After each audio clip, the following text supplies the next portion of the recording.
Keybury Fire and Security, and in this particular video we're going to tell you a few things. Hopefully if you've just got your alarm system or you're responsible for an alarm system in your business, a few things to avoid false alarms. And the idea came about because as an insurance approved company we have to constantly monitor our statistics, and we are externally audited on this. And although we're running at an incredible 0.37%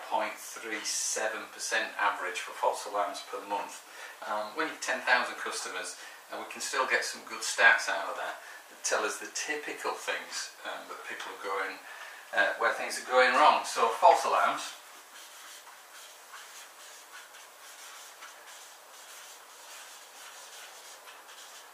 Let's look at it. First of all, we don't think there's any such thing as a false alarm. There's just kind of unwanted ones, or there's reasons that set it off that shouldn't have done. But these are the most common. So if you think about these right from the outset and perhaps put things into place, knowing that they're the most common, think about it, put things into place, and hopefully you can avoid any false alarms. One of the biggest, believe it or not, is this. Insecure building. Can you believe that? Insecure building.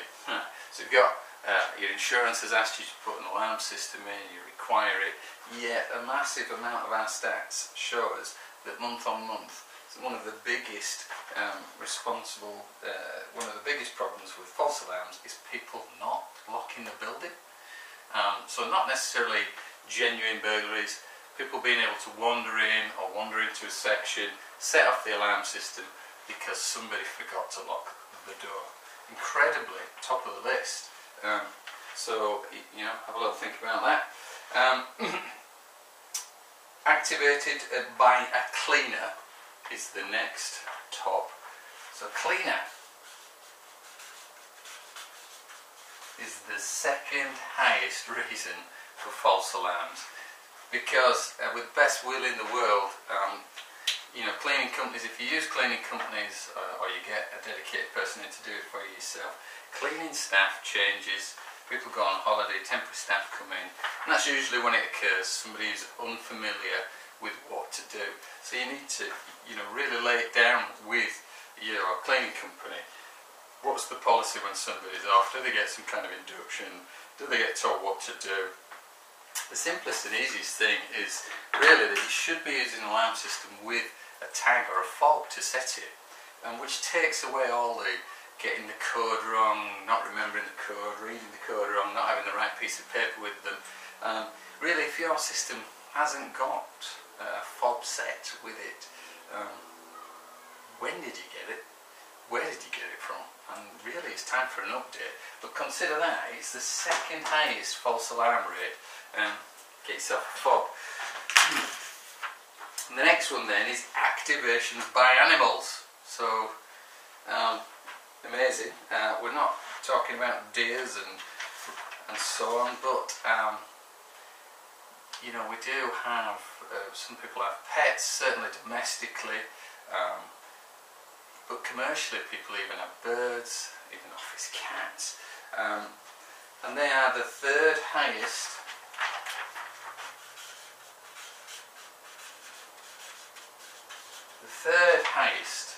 reason for false alarms monthly is animals. And really, again, technology tells us that doesn't have to be. If you have, for some reason, domesticated animals, either at home, at work, you know, we've had pet immune sensors for nearly 10 years. Early ones may have been a bit flaky, now they're absolutely brilliant. The ability to recognise a human and a non-human target and filter them out can be taken care of with you know, pet immune sensors.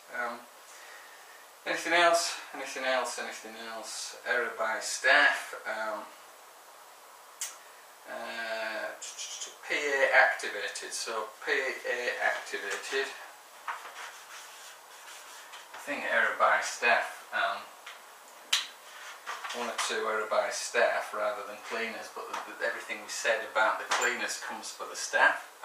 Get them a fob. PA activate means personal attack, so a personal attack button has been pressed. And in these instances, this is without good cause. If it had been pressed with good cause, they wouldn't be coming up on false alarm statistics. So that's cleaners perhaps, that is people leaning on them. So that's really just a bit of education. Possibly, if it's recurring, then maybe we need to think about where they're positioned. A panic button usually is situated so you press the top down with a two-finger gesture. If it's a problem, spin it the other way up, so you have to push it up, and then people can dust it all day. But again, that PA activated is the fourth highest reason for false alarms. And final one, the fifth and final one is wrong entry. Sorry, disappearing off your screen there. Wrong entry, which means somebody's come in the wrong door.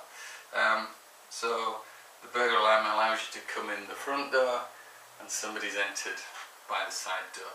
That really is majorly an education thing. Who on earth is it who doesn't know which way to come? If it's a consistent problem, there are two things you can do about that. You can add more than one entry route. You may need to invest in another keypad by another door. And another, if you don't want to do that and you really don't want people to be coming that way, again, another hardware solution is that we put a magnetic lock on the door you don't want them to come in, which locks when the alarm's set. So when the alarm's set, they physically can't come in that door. They have to come around, and when they come in and turn the alarm off, now that door is open and you can go either way. So those are the month upon month highest reasons for false alarms, and most of them it's just a good bit of education. But if you're responsible for your alarm, or your alarm's brand new to you, have a little think a bit about this now, put things in place, and false alarms really just shouldn't occur.